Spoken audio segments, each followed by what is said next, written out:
Avant de commencer notre actualité du jour, permettez-moi de vous annoncer que la Fédération ivoirienne de football a versé une somme de 968 millions de francs CFA à des clubs ivoiriens.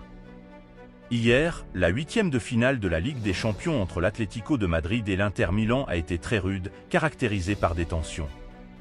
La rencontre d'hier soir était comme une finale. En effet, lors des premières périodes, l'Atlético de Madrid a fait l'effort de remonter le score pendant les 20 premières minutes, en vain. Le bouclier de la défense de l'Inter était infranchissable, mettant en échec toutes les tentatives de l'Atlético de Madrid. Dans l'intervalle de 30 à 40 minutes, l'Inter Milan a ouvert le score, mettant ainsi l'Atlético en difficulté. Malheureusement, après 3 minutes, l'Atlético de Madrid a égalisé, modifiant ainsi le score à égalité. La deuxième mi-temps, semblable à la première au niveau des deux équipes, n'a pas été facile pour les deux camps. Des changements ont été opérés des niveaux, donnant de l'oxygène dans les deux camps. Si le match se termine sur un score nul, l'Atlético de Madrid est éliminé, car le club italien avait gagné contre l'Atlético lors des matchs sur un score de 1-0. L'Atlético continue de faire son jeu, pressant le jeu avec une défense âprement travaillée, gagnant les duels, récupérant les balles et relançant le jeu jusqu'à l'obtention d'un gain de cause.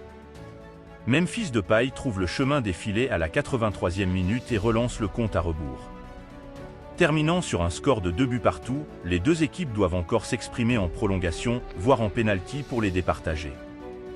En réalité, dans les 30 bonnes minutes de prolongation, le score est resté inchangé et l'Atlético de Madrid se qualifie pour les quarts de finale de la Ligue des Champions. L'Inter Milan, éliminé au pénalty, a donné tout ce qu'ils avaient, mais hélas, la chance ou le dieu du foot a déjà pris son camp, et c'était l'Atlético de Madrid. L'Atlético de Madrid mérite humblement cette victoire, car ils n'ont pas lâché prise dès le début de la rencontre jusqu'à la fin. Gros force à l'entraîneur de l'Inter Milan et à Diego Simeone pour le travail fourni, ainsi qu'au gardien de la rencontre. Bravo à Savic et Hermoso pour le travail fourni sur le terrain. Pour moi, la victoire de l'Atlético de Madrid a vu le jour grâce à l'effort de Savic, Hermoso et du gardien Oblak. Ils ont été très décisifs. La victoire, Simeone la mérite amplement.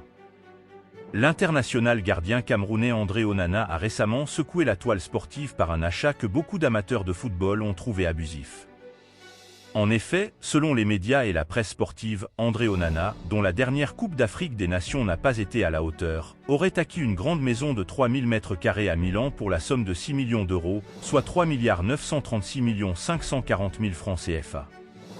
Cette nouvelle n'a pas laissé les médias camerounais et les amateurs de football indifférents. Au Cameroun, les médias ont critiqué vivement André Onana, lui reprochant d'avoir exagéré, affirmant que cette somme aurait pu être utilisée pour construire beaucoup de choses dans le pays.